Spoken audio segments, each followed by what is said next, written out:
மிக முக்கியமான ஒரு மூலிகை வகை தான் மிளகு அப்படின்னு நம்ம சொல்கிறோம். மிளகு பற்றி தெரியாதவங்களே இல்லை, அதனுடைய மருத்துவ குணங்கள் தெரியாதவங்களே இல்லைன்னு சொல்லலாம். இந்த மிளகை பயன்படுத்தி நம்ம எப்படி ஆரோக்கியமாக வாழலாம்? மிளகில் நிறைந்திருக்கக்கூடிய மருத்துவ குணங்கள், அதை தாண்டி நிறைய ரகசியங்களும் இருக்குது. ஸோ அந்த ரகசியங்கள் ஒவ்வொரு மூலிகையுமே எப்படி பயன்படுத்தணுன்றது சித்தர்கள் நமக்கு கொடுத்த ஒரு மிகப்பெரிய வரம். அதில் ரகசிய முறைகள் இருக்குது. அதுதான் கற்ப முறைகள் சொல்கிறோம்.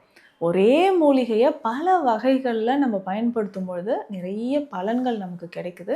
இதை நம்ம பயன்படுத்தும் பொழுது உடலில் நிறைய மாற்றங்கள் நமக்கு கிடைக்க ஆரம்பிக்கும். கிட்டத்தட்ட ஒரு 40 நாட்கள் இதை நம்ம ஃபாலோ பண்ண போகிறோம். ஸோ முதல் 20 நாள், அப்புறம் செகண்ட் ஒரு 20 டேஸ், 20 நாட்களாக மொத்தம் 40 நாட்கள் இதை பயன்படுத்தணும். இதனால் உடலில் நிறைய பலன்கள் கிடைக்குது. இல்லைங்க, டெய்லி இதை ஃபாலோ பண்ண முடியல அப்படின்னு சொன்னீங்கன்னா, இன்னும் சிம்பிளாக இந்த மிளகு கற்பத்தை எப்படி மாற்றலாம் அதையும் நான் சொல்கிறேன்.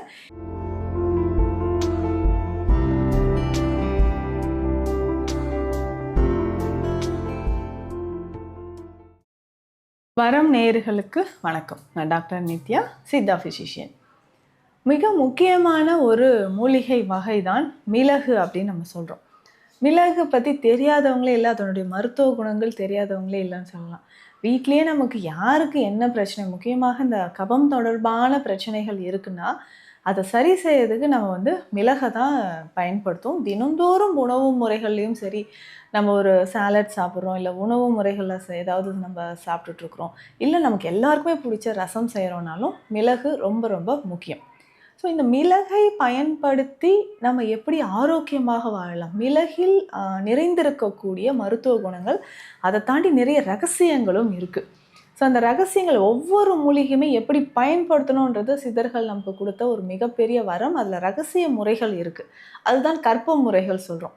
ஒரே மூலிகையை பல வகைகளில் நம்ம பயன்படுத்தும் பொழுது நிறைய பலன்கள் நமக்கு கிடைக்குது. அந்த மாதிரி தான் ஒரு ரகசிய முறை மிளகு கற்பம் அப்படின்னு சொல்கிறது. இதில் 2-3 வகைகள் இருக்குது.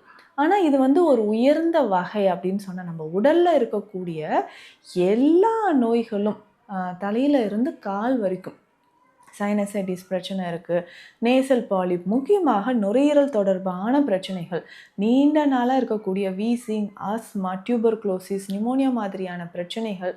ஸோ இந்த மாதிரி நுரையீரலை பலப்படுத்துவதற்கு மிளகு மற்றும் மிளகோட கற்பம் நம்ம பயன்படுத்தலாம். ஸோ இந்த மிளகு கற்பத்தை நம்ம எப்படிங்க பயன்படுத்துறது? அதுவும் ஒரு சிலருக்கு பார்த்தோம்னா மூட்டுக்கள் தொடர்பான வலி இருக்கும். இந்த மூட்டு வலியை நம்ம சரி செய்கிறதுக்கு என்ன பண்ணலாம்? ஸோ இந்த மிளகு கற்பம் பயன்படுத்துறதுனால என்னென்ன பலன்கள் இருக்குது, யாரெல்லாம் பயன்படுத்தலாம், யார் பயன்படுத்தக்கூடாது, அதுவும் நம்ம தெளிவாக பார்க்கலாம். இந்த மிளகு கற்பம் அப்படின்னு சொல்கிறது, கொலஸ்ட்ரால் அதிகமாக இருக்கக்கூடியவங்க தாராளமாக பயன்படுத்தலாம். கபம் தொடர்பான பிரச்சனைகள் இருக்கக்கூடியவங்க தாராளமாக பயன்படுத்தலாம். ஸோ இந்த மாதிரி உடல் எடை அதிகரித்து இருக்கக்கூடியவங்க, இதயம் தொடர்பான பிரச்சனைகள் இருக்கிறவங்க பயன்படுத்தலாம். ஆனால் ஏற்கனவே அல்சர் பிரச்சனை இருக்குது, பைல்ஸ் தொடர்பான பிரச்சனைகள் இருக்குது, உடல் எடை குறைவாக இருக்கிறோம், உடல் உஷ்ணம் அதிகமாக இருக்குது அப்படின்னு சொல்கிறவங்க இந்த மிளகு கற்பத்தை பயன்படுத்த வேண்டாம். அதற்கு ஏற்ற மாதிரி அதை சேஞ்சஸ் பண்ணி நம்ம பயன்படுத்திக்கலாம். அப்போ பேசிக்காக உயர்ந்த முறை மிளகு கற்பம் என்னன்றதை இப்போ நான் சொல்கிறேன்.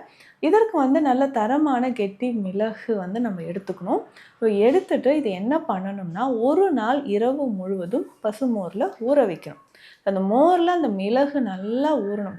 குறைந்தது 5 மணி நேரமாவது ஊறிய பிறகு மிளகு எடுத்து நம்ம வெயிலில் நல்லா உலர்த்திடணும். ஸோ ஒரு 2-3 நாள் இந்த மிளகு நல்லா உலர்ந்த பிறகு நம்ம என்ன பண்ணணும்னா எடுத்து ஸ்டோர் பண்ணிக்கணும். ஸோ இதுதான் மிளகோட சுத்தி முறை அப்படின்னு சொல்லலாம். இதை நம்ம பயன்படுத்தும் பொழுது உடலில் நிறைய மாற்றங்கள் நமக்கு கிடைக்க ஆரம்பிக்கும். கிட்டத்தட்ட ஒரு 40 நாட்கள் இதை நம்ம ஃபாலோ பண்ண போகிறோம். ஸோ முதல் 20 நாள், அப்புறம் செகண்ட் ஒரு 20 டேஸ், 20 நாட்களாக மொத்தம் 40 நாட்கள் இதை பயன்படுத்தணும். ஸோ இந்த மாதிரி வருடத்திற்கு ஒரு முறை நம்ம பயன்படுத்தினாலே உடல் நமக்கு ஆரோக்கியமாக இருக்கும், நரம்புகள் பலப்படும். சரி, இதை எப்படி நம்ம பயன்படுத்தலாம்? முதல் நாள் ஒரு 5 மிளகு நம்ம எடுத்துகிட்டு பவுடர் பண்ணி தண்ணீரில் கலந்து காலையிலே குடிச்சிடணும். ஸோ இது எப்படி நம்ம பயன்படுத்த போகிறோம் அப்படின்னா, உணவு எடுப்பதற்கு ஒரு 10 நிமிடங்கள் முன்னாடி எடுக்கலாம்.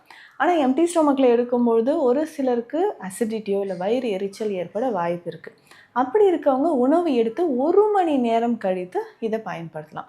முதல்ல ஒரு 10 நாட்களுக்கு நமக்கு ஒன்றும் தெரியாது. அடுத்த 10 நாட்கள் கொஞ்சம் வயிறு எரிச்சலோ இல்லை உடல் சூடு மாதிரி பிரச்சனையோ வர வாய்ப்புகள் இருக்குது. அதற்கும் என்ன செய்யலான்றதை பார்க்கலாம். இப்போ முதல் நாள் 5 மிளகு பவுடர் பண்ணி தண்ணீரில் வெதுவெதுப்பான தண்ணீரில் கலந்து குடிச்சிடணும். அடுத்து 2வது நாள் 10 மிளகு. ஸோ ஒவ்வொரு நாளும் 5 மிளகாக நம்ம அதிகரிச்சுக்கிட்டே போயிட்டு, ஸோ 20வது நாள் அப்படின்னு பார்க்கும்போது நமக்கு ஒரு 100 மிளகு கிட்ட வந்துடும். ஸோ அதை பவுடர் பண்ணி அதை தான் சொன்னேன்ல, முதல் 10 நாட்கள் கூட பரவாயில்ல, அடுத்த 10 நாட்கள் ரொம்ப நமக்கு அந்த மிளகோட காரத்தன்மை அதிகமாக இருக்கும்.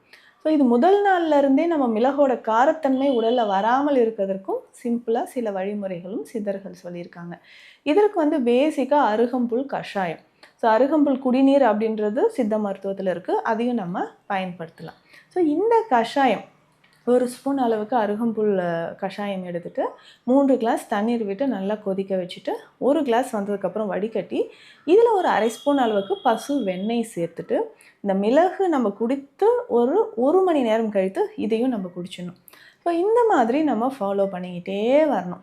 இப்போது இந்த 100 மிளகு நம்மளால் ஃபாலோ பண்ண முடியல அப்படின்னா 50 மிளகாய் இது நம்ம குறைச்சிக்கலாம். ஸோ முதல் 5 நாள் நம்ம 5 மிளகு நம்ம எடுத்துக்கணும். ஸோ முதல் நாள் 5 மிளகுலேருந்து ஸ்டார்ட் பண்ணிக்கிட்டே போயிட்டு 50 மிளகு முடிச்சுட்டு 50 மிளகு முடித்து அடுத்த நாள்லேருந்து திரும்பவும் குறைச்சிக்கிட்டே 5 மிளகுல முடிக்கலாம். அப்போ டோட்டலாக இது 20 டேஸில் நமக்கு முடியும். ஸோ அப்போ 20 நாட்களில் நம்ம முடிக்கிறோன்னா இதற்குமே நம்ம அருகம்புல் கஷாயமும் நம்ம வெண்ணெய் சேர்த்து குடிச்சிட்டு வரலாம். ஸோ இதனால் உடலில் நிறைய பலன்கள் கிடைக்குது. இல்லைங்க டெய்லி இதை ஃபாலோ பண்ண முடியல அப்படின்னு சொன்னிங்கன்னா இன்னும் சிம்பிளாக இந்த மிளகு கருப்பத்தை எப்படி மாற்றலாம் அதையும் நான் சொல்கிறேன். தினம்தோறும் 1லிருந்து ஒரு 2 மிளகு வாயில் போட்டு நம்ம மென்னுக்கிட்டே வரலாம். மோரில் ஊற வைத்த அதே மிளகு தான் தினம்தோறும் நமக்கு டைம் கிடைக்கும்போது இதை பயன்படுத்தலாம். அதுவும் காலையில் உணவு எடுத்துட்டு ஒரு 1/2 மணி நேரம் கழித்து இதை நம்ம பயன்படுத்தும் போதும் உடலில் நிறைய மாற்றங்கள் கிடைக்குது. அப்போ தினமும் 2 மிளகு, 1 அல்லது 2 மிளகு. இதை வெறுமனே நம்ம சாப்பிட்டாலும் வாய் காரமாக இருக்குது அப்படின்னு நீங்கள் ஃபீல் பண்ணிங்கன்னா வெற்றிலையோடு 2 மிளகை வைத்து நம்ம மென்று விழுங்கிட்டு வரலாம். ஸோ இந்த மாதிரி நம்ம ஃபாலோ பண்ணலாம். ஒன்று 40 நாள் கற்போம் அல்லது 20 நாள் கற்போம் அல்லது தினம்தோறும் 2 மிளகு வெற்றிலையோடு வைத்து சாப்பிடும்போது உடலுக்கு ஆரோக்கிய நன்மைகள் நிறையவே கிடைக்குது. இது ஒரு முக்கியமான ரகசிய முறை. இதை நிறைய பேர் ஃபாலோ பண்ணியிருக்கீங்க. நான் நிறைய பேருக்கும் சொல்லியும் அதனுடைய பாசிட்டிவான ஃபீட்பேக் நிறைய பேர் கொடுத்துருக்காங்க. பெரும்பாலும் 40 நாள் ஃபாலோ பண்ணுறது கஷ்டம்தான் நிறைய பேர் சொல்லியிருக்கீங்க. ஆனால் 20 நாள் ஃபாலோ பண்ணிவிட்டு நிறைய பேர் பாசிட்டிவான ரிசல்ட். ஏன்னா உடலில் இருக்கக்கூடிய பல பிரச்சனைகள், டாக்ஸின்ஸ் இருந்தாலும் தோல் சம்மந்தப்பட்ட பிரச்சனைகள் இருக்குது. உடலில் இருக்கக்கூடிய உஷ்ணம் குறைவதற்கும் நம்ம உடலில் பல பிரச்சனைகள், கல்லீரல் தொடர்பான பிரச்சனைகள், இது எல்லாமே சரியாகிறதுக்கு மிளகு கற்பம் பயன்படுது. உங்களுக்கு சித்த மருத்துவ ஆலோசனைகள் தேவைப்பட்டால் ஸ்க்ரீனில் இருக்க நம்பருக்கு கான்டாக்ட் பண்ணுங்கள். மீண்டும் அடுத்த பதிவில் சந்திக்கலாம். நன்றி.